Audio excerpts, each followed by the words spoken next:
जिक्र 15 मिनट की चुनौती का है, मगर चिंता धर्म को बचाने की है। बहाना ओवैसी ब्रदर्स हैं, लेकिन जोर सनातन के प्रति समर्पण का है।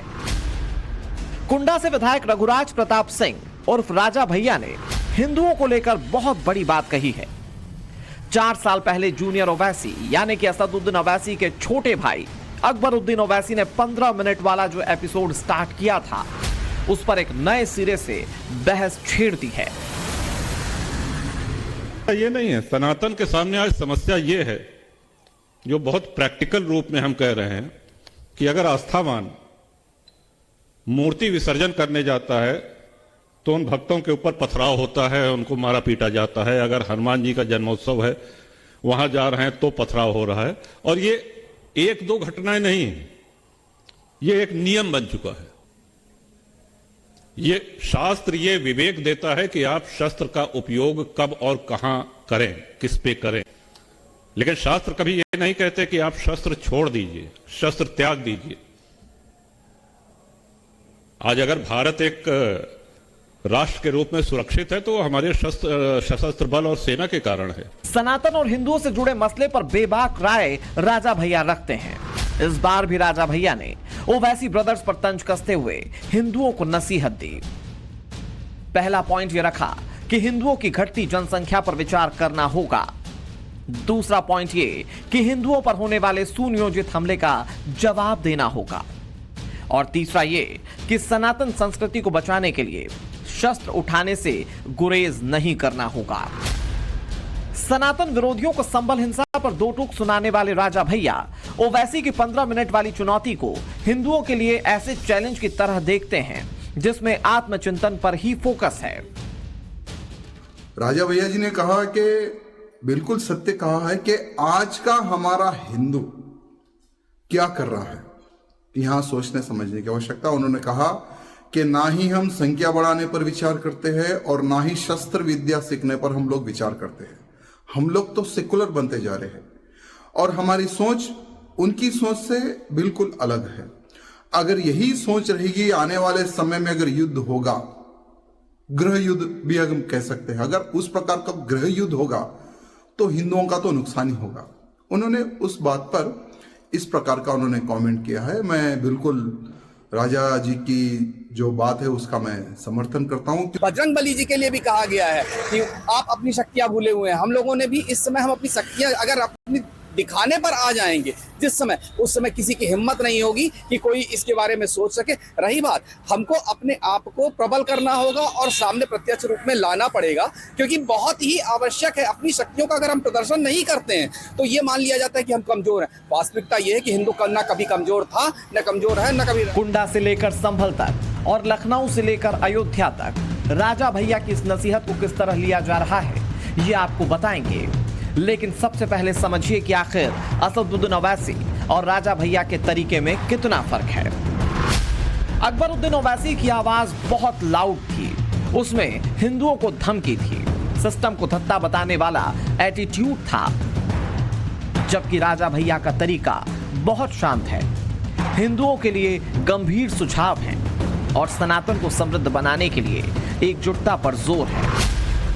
कहने के लिए ये ओवैसी वर्सेस राजा भैया का एक ऐसा एपिसोड है जिसमें एक तरफ भड़काऊ तकरीरें हैं तो दूसरी तरफ धर्म संकट की स्थिति। लेकिन असल में ये राजा भैया की वो चिंता है जिसे सनातनी जायज मानते हैं।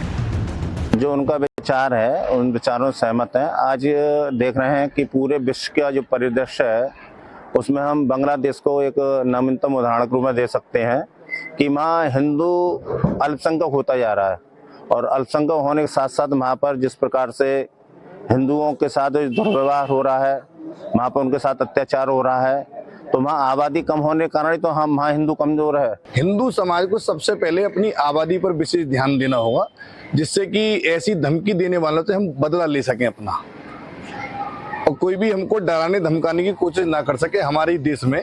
कहीं एक दिन ऐसा ना हो कि हम आबादी न बनाने के कारण हम ही लोग अल्पसंख्यक हो जाएं अपने देश में। मेरा मानना ये है कि हिंदू जो है संगठित नहीं है, और संगठित होने के साथ में एक बात और भी आती है कि पिछली सरकारों ने हिंदुओं को अपने धार्मिक संस्कृति से विमुख किया, एक नहीं होने दिया। और हिंदू धर्म के प्रति आकर्षित नहीं हुआ, जबकि सनातन हिंदू धर्म जो है वो संसार के कल्याण के लिए है। यदि भारत में हिंदू संगठित रहेगा, एक रहेगा, तो अन्य माइनॉरिटियाँ, जितनी भी अन्य अल्पसंख्यक जातियाँ हैं, धर्म हैं, वह भी सुरक्षित रहेंगे। राजा भैया ने एक झटके में देश के बहुसंख्यक, खासकर हिंदुओं के लिए एक सार्थक मैसेज दिया है कि अकबरुद्दीन के दिमाग में जो कीड़ा चल रहा है वो गंभीरता से लिए जाना चाहिए, और ये मैसेज उनका बिल्कुल ठीक है। हम लोग आज की डेट में एक बच्चा मैक्सिमम 2 बच्चे पे प्लान करते हैं, कम से कम 3 बच्चे प्लान कीजिए। भविष्य में अगर इस तरीके की परिस्थिति आती है तो उसके लिए हम तैयार रहें। राजा भैया ने जिस वक्त हिंदुओं से ये अपील की है तब वो महाकुंभ में थे। दिव्य प्रेम सेवा मिशन के कार्यक्रम में तमाम लोगों के सामने उन्होंने ये विचार रखे। राजा भैया की इन बातों को सोशल मीडिया पर काफी सपोर्ट मिल रहा है। कैमरे पर भी इसी तरह का रिस्पॉन्स उनके लिए सामने आ रहा है। हम 25 कौड़ है ना, तुम 100 कौड़ है ना, ठीक है, तुम तो हमारे से इतने ज्यादा है। 15 मिनट के लिए पुलिस को हटा लो, बता लेंगे किसमें हिम्मत है, कौन ताकतवर है।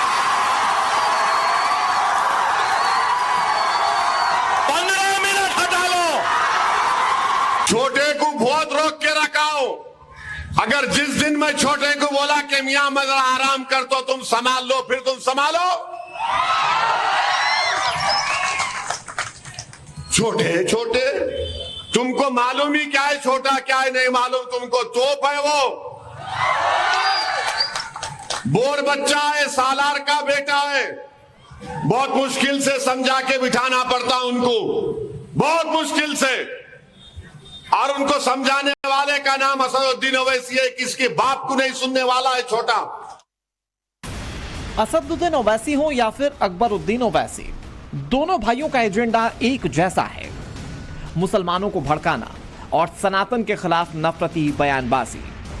मुद्दा चाहे हैदराबाद का हो या फिर उत्तर प्रदेश का, ओवैसी ब्रदर्स की एंट्री जरूर हो जाती है। जबकि राजा भैया का अपना तरीका है, वो सनातन की बात करते हैं मगर उसमें वोट बैंक की फिक्र नहीं होती। क्या वाकई कुंडा तक अपनी सियासत की पारी को सीमित रखने वाले राजा भैया ओवैसी के बहाने हिंदुओं में जागृत की चेतना पैदा करना चाहते हैं? ये भी हमने समझने की कोशिश की। उन्होंने जो भी कहा वो एकदम सही कहा है, क्योंकि हिंदू पहले भी संगठित नहीं था, आज भी जैसे के तैसे ही हैं, और आपस में ही हम एक दूसरे को अलग दृष्टि से देखते हैं। वो लोग अपना संगठित होकर करते हैं, उनके पास हथियार है, वो जहाँ भी जाते हैं, कुछ एक आदमी के बुलाने पे 10 लोग आते हैं। हमारे यहाँ ऐसा कुछ भी नहीं है। बात उनकी बिल्कुल कदम सही है, और इस पे हम लोग जो है बात इनकी 15 मिनट की कोई दिक्कत नहीं है। हिंदू सब एक है, हिंदू एक हो नहीं पा रहा है, बस हमें हिंदू एकजुट करना है। अब उनके बात से पूरी तरह सहमत है, और सब हिंदुओं को एक होना भी चाहिए। अब समय वो नहीं रहा कि हम लोग बटके रहें, जो बटेगा वो कटेगा, ये बिल्कुल सत्य है बात। हिंदू लगातार कमज़ोर हो रहा है, सरकारें उसको कमज़ोर कर रही हैं, उनका संवर्धन नहीं हो रहा, उनको बढ़ावा नहीं मिल रहा, उनको हथियार नहीं दिए जा रहे हैं, उनको रोजी रोजगार से नहीं जोड़ा जा रहा। कहने के लिए तो आज सरकार हिंदुओं की है, लेकिन सबसे ज़्यादा सुविधाएं उन्हीं को मिलती हैं जो हिंदुओं को काटने की बात करते हैं। तो सरकार को चाहिए कि इनका संवर्धन, इनको बढ़ावा, इनकी शिक्षा, इनका रोजगार से इनको जोड़े, ज़्यादा से ज़्यादा इनको जोड़े। राजा भैया ने जो कहा है बिल्कुल 100% सही कहा है। राजा भैया की बात से हम पूर्ण रूप से सहमत हैं। सरकार को चाहिए कि हिंदुओं को हथियार बनाने के लाइसेंस बनाने की छूट देनी चाहिए, और हर हिंदू परिवार को कम से कम 3 बच्चे पैदा करने चाहिए, जिससे आगे चल के इन समस्याओं का सामना करने में हम भी सक्षम हो सकें। को भी सोचना चाहिए कि जो हम अलग अलग गुटों में हैं तो हमें संगठित होने की आवश्यकता है। तो यही बात वैसे की, तो उनको ऐसा नहीं बोलना चाहिए था। और जो हमारे राजा भैया हैं वो अच्छे लीडर हैं, और उनका जो मिशन है कि हिंदुओं को एक रहना चाहिए, तो उस पर हम लोगों को काम करना चाहिए। जितने भागों में बटे हुए हैं तो उनको एकजुट आ गई है, जो हमको एक समान रहना चाहिए। राजा भैया का फोकस सनातन पर किस तरह है, इसके लिए आपको कुछ तस्वीरें भी देखनी चाहिए। बागेश्वर धाम के पीठाधीश्वर जब पैदल यात्रा निकाल रहे थे तो राजा भैया उसका हिस्सा बने। फिर बागेश्वर धाम पहुंचकर पंडित धीरेन्द्र कृष्ण शास्त्री से मुलाकात की। विधानसभा में जब उनकी मुलाकात मुख्यमंत्री योगी आदित्यनाथ से हुई तो पैर छूकर आशीर्वाद लिया। यही राजा भैया कई बार अखिलेश यादव की पॉलिटिक्स को सपोर्ट कर चुके हैं। धरती पे किसी देश में वक्फ बोर्ड नहीं है, सिर्फ भारत में है। किसी भी इस्लामिक देश में वक्फ बोर्ड नहीं है। वक्फ बोर्ड को 2013 में कांग्रेस ने जो शक्तियां दी, जरा उसका भी उल्लेख सुन लीजिए कि वक्फ बोर्ड का निर्णय वक्फ की ही अदालत करेगी। वहां पर जिले की कचहरी, उच्च न्यायालय, उच्चतम न्यायालय, इनका अधिकार, इनका सीमा क्षेत्र समाप्त हो जाता है। इन विधानसभाओं में मुस्लिम मतदाता की संख्या हिंदू से कम है। क्या वो लूट करके विधायक बन के आते हैं? या क्या हिंदू बाहुल्य जो विधानसभाएं हैं वो मुसलमान को वोट नहीं देती? इस हिसाब से तो यही लगता है कि सबसे बड़ा आश्चर्य धरती का यही हो गया कि जब 65% मुस्लिम है तो हिंदू कैसे जीत गया। सनातन और सियासत को एक ही तरह तराजू पर नहीं तौलते हैं राजा भैया। वो जब सियासत की बात करते हैं तो हित अपना देखते हैं, लेकिन जब बात धर्म की आती है तो फिर दायरा बहुत विस्तृत हो जाता है। संदेश सनातनियों को जगाने का होता है। हालांकि क्या वाकई में इसका जमीन पर असर दिखने वाला है, वो भी जरा सुनिए।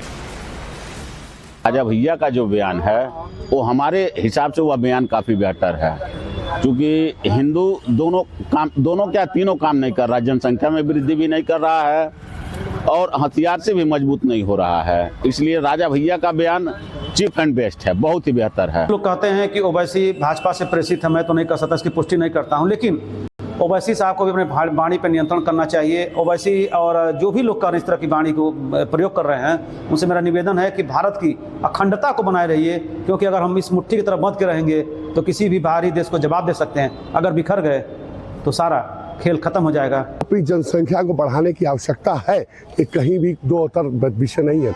आज अगर जहाँ भी वो कम हुआ है, जहाँ भी वो घटा है, वहाँ पे निश्चित तौर से हिंदुओं की आबादी जब घटी है तो वहाँ से देश विरोधी ताकतें वहाँ बढ़ी हैं। इसलिए आज सब लोग ने एक मंच से आवाज, संतों ने भी ये कहा है कि हिंदुओं को अपनी जनसंख्या बढ़ानी चाहिए और सत्य और शास्त्र तो हिंदू देवी देवताओं के साथ रहे हैं, तो शास्त्र के साथ हिंदुओं को सत्य की भी शिक्षा होनी चाहिए, इसमें कोई गलत बात नहीं है। कुंडा से हैदराबाद की दूरी करीब 1200 किलोमीटर है, लेकिन तय है कि ओवैसी इस पर चुप नहीं रहेंगे, उनका जवाब आएगा। लेकिन सवाल यह है कि क्या राजा भैया की बातों का उसी तरह से सपोर्ट करेंगे जैसा कि उन्होंने किया? उम्मीद कम है, क्योंकि ओवैसी का मिजाज और फितरत दोनों ही भड़काऊ रहते हैं। ब्यूरो रिपोर्ट, टाइम्स नाउ, नव भारत।